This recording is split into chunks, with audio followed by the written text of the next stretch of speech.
नमः शिवाय। ओम नमः शिवाय।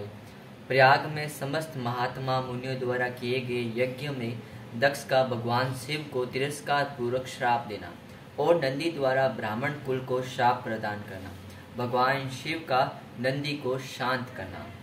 ब्रह्मा जी कहते हैं, हे नारद, पूर्व काल में समस्त महात्मा मुनि प्रयाग में एकत्र हुए। वहां सम्मिलित हुए उन सब महात्माओं का विधि विधान से एक बहुत बड़ा यज्ञ हुआ। उस यज्ञ में सनकादि सिद्धगण, देवर्षि, प्रजापति, देवता तथा ब्रह्मा का साक्षात्कार करने वाले ज्ञानी भी पधारे थे।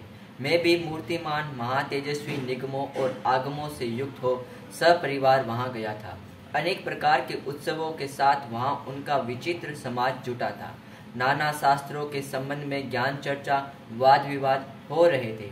हे मुने, उसी अवसर पर सती तथा पार्षदों के साथ त्रिलोक हितकारी, सृष्टिकर्ता व सबके स्वामी भगवान रुद्र भी वहां आ पहुंचे। भगवान शिव को आया देख संपूर्ण देवताओं, सिद्धों, मुनियों और मैंने भी भक्ति भाव से उन्हें प्रणाम किया और उनकी स्तुति की। फिर शिव की आज्ञा पाकर हम सब लोग प्रसन्नता पूर्वक यथा स्थान पर बैठ गए। भगवान के दर्शन पाकर सब लोग संतुष्ट थे और अपने सौभाग्य की सराहना करते थे। इसी बीच प्रजापतियों के भी पति प्रभु दक्ष, जो बड़े तेजस्वी थे, अकस्मात घूमते हुए प्रसन्नता पूर्वक वहां आ गए। वे मुझे प्रणाम कर कर मेरी आज्ञा ले वहां बैठे। दक्ष उन दिनों समस्त ब्रह्मांड के अधिपति बनाए गए थे, अतएव सबके द्वारा सम्मान्य थे, परंतु अपने इस गौरवपूर्ण पद को लेकर उनके मन में बड़ा अहंकार था, क्योंकि वे तत्व ज्ञान से शून्य थे।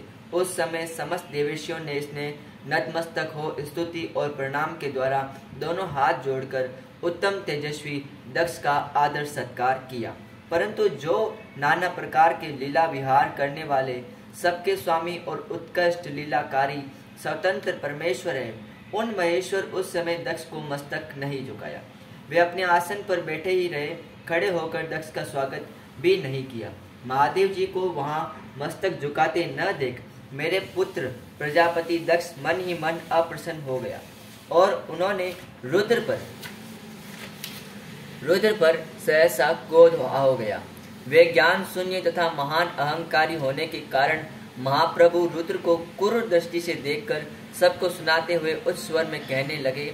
दक्ष ने कहा, ये सब देवता, असुर, श्रेष्ठ ब्राह्मण, ऋषि मुझे विशेष रूप से मस्तक झुकाते हैं, परंतु वह जो प्रेतों और पिशाचों से घिरा हुआ महामनस्वी बनकर बैठा हुआ है, वह दुष्ट मनुष्य के समान क्यों मुझे प्रणाम नहीं करता। शमशान में निवास करने वाले यह निर्लज्ज जो मुझे इस समय प्रणाम नहीं करता, इसका क्या कारण है? इसके वेदोक्त कर्म लुप्त हो गए हैं।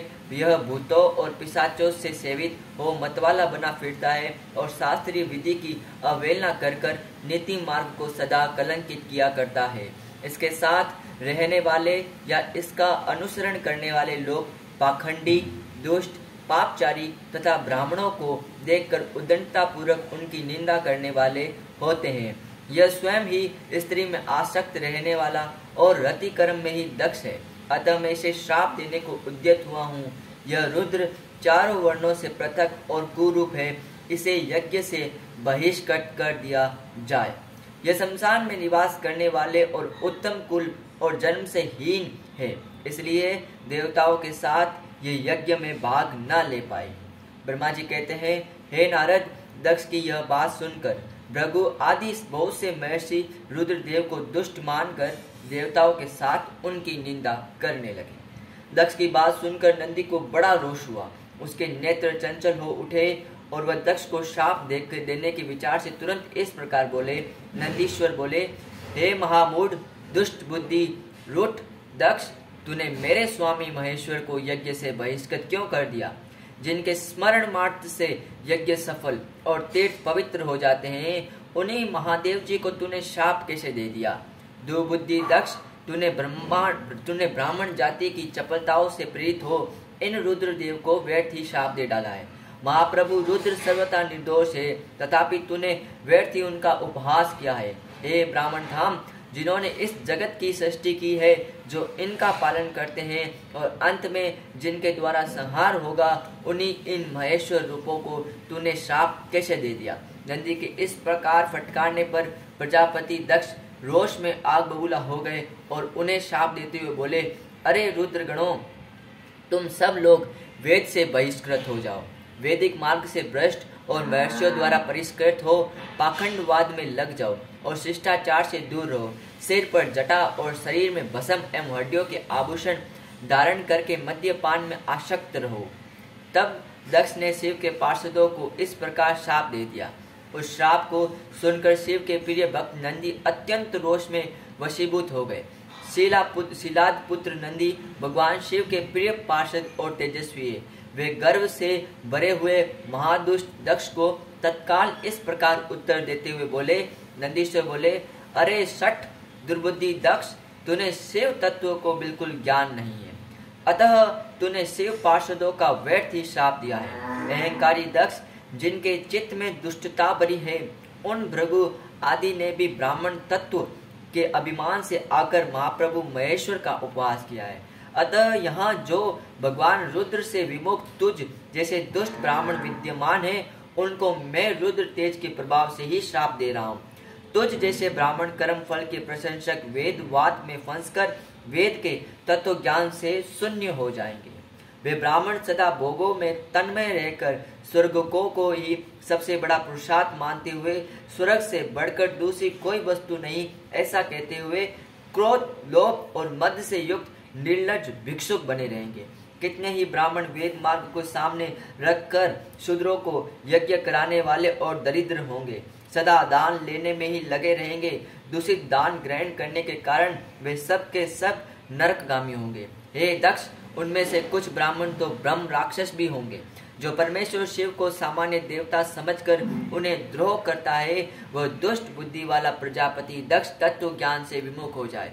यह विशेष सुख की इच्छा से कामना रूपी कपट से युक्त धर्म वाले गृहस्थ आश्रम में आसक्त रहकर कर्म कांड का तथा कर्म फल की प्रशंसा करने वाले सनातन वेदवाद की विस्तार करता रहे, इसका आनंददायी मुख नष्ट हो जाए।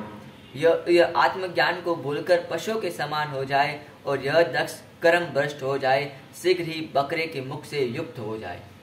इस प्रकार कुपित हुए नंदी ने जब ब्राह्मणों को और दक्ष ने महादेव जी को श्राप दिया, तब वहां महान हाहाकार मच गया। नारद, मैं वेदों का प्रतिपालक होने के कारण शिव तत्व को जानता हूँ, इसलिए दक्ष का वह श्राप सुनकर मैंने बारंबार उसकी और भृगु आदि ब्राह्मणों की निंदा की। सदाशिव महादेव जी भी नंदी की यह बात सुनकर हंसते हुए मधुर वाणी में बोले। वे नंदी को समझाने लगे। सदाशिव ने कहा, हे नंदिनी, हे नंदिन, मेरी बात सुनो, तुम तो परम ज्ञानी हो, तुम्हें क्रोध नहीं करना चाहिए। तुमने ब्रह्म से यह समझकर कि मुझे श्राप दिया गया है, व्यर्थ ही ब्राह्मण कुल को श्राप दे दिया।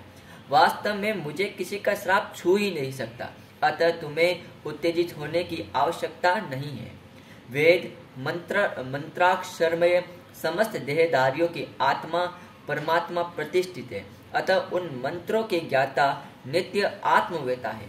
इसलिए तुम रोषवश उन्हें श्राप न दो। किसी की बुद्धि कितनी ही दूषित क्यों न हो, वह कभी वेदों को श्राप नहीं दे सकता। इस समय मुझे श्राप नहीं मिला है, इस बात को तुम्हें ठीक ठीक समझना चाहिए। हे महामते, तुम सनकादि सिद्धों को भी तत्व ज्ञान का उपदेश देने वाले हो, अतः शांत हो जाओ।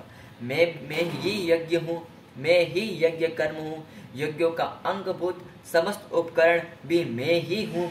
यज्ञ की आत्मा में हूँ, यज्ञ परायण यजमान में हूँ और यज्ञ से बहिष्कृत भी मैं ही हूँ। ये कौन है? तुम कौन हो और ये कौन है? वास्तव में सभी मैं ही हूँ। तुम अपनी बुद्धि से इस बात पर विचार करो। तुमने ब्राह्मणों को व्यर्थ ही श्राप दे दिया। हे महामते नंदिनी, तुम तत्व ज्ञान के द्वारा प्रपंच रचना का वादा करके आत्मनिष्ठ ज्ञानी एवं क्रोध आदि से शून्य हो जाओ। ब्रह्मा जी कहते हैं, हे नारद, भगवान शंभु के इस प्रकार समझाने पर नंदिकेश्वर विवेक परायण हो, क्रोध रहित हो, शांत हो गए। भगवान शिव भी अपने प्राण प्रिय पार्षद नंदी को शीघ्र ही तत्व का बोध कराकर प्रथम गणों के साथ वहां से प्रसन्नता पूर्वक उनके स्थान पर चले गए। इधर रोष वेश से युक्त दक्ष भी ब्राह्मणों से गिरे हुए अपने स्थान को लौट गए, परंतु उनका चित्त शिवद्रोह में ही तत्पर था। उस समय रुद्र को श्राप दिए जाने की घटना का स्मरण करके दक्ष सदा महान रोष से